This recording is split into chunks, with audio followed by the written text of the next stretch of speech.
In today's video, I'm going to teach you how to insert Google Sheets into Google Docs.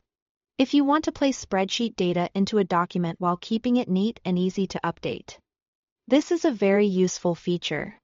It's especially helpful when you are working with tables, reports, budgets, schedules, or any kind of information that starts in Google Sheets but needs to be presented inside Google Docs. To begin, open your Google Sheets file and find the exact cells you want to insert into your document. Take a moment here to highlight only the range you need. Being precise at this stage helps keep your document clean and prevents extra rows or columns from appearing in the final result. Once the cells are selected, go to the Edit menu and choose Copy. You can also use the keyboard shortcut if that's faster for you, using Ctrl+C on Windows or Command+C on Mac. Next, switch over to your Google Docs file. Click in the location where you want the table to appear. It's a good idea to make sure your cursor is placed exactly where the spreadsheet content should go, whether that's under a heading, inside a report section, or at the end of a paragraph.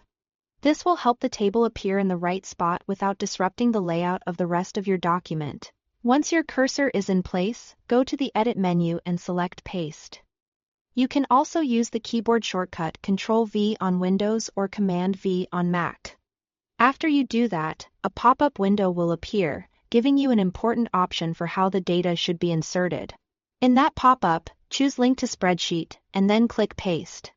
This step is especially useful because it keeps your pasted table connected to the original Google Sheets file. That means if the spreadsheet data changes later, you may be able to update the table in your Google Doc without having to copy and paste everything again. It's a simple way to keep your documents more accurate and easier to maintain over time. And that's all it takes. Open your sheet, copy the cells you need, paste them into Google Docs, and choose to link them to the spreadsheet. This gives you a clean, professional-looking table with the added benefit of staying connected to your source data. Thanks for watching.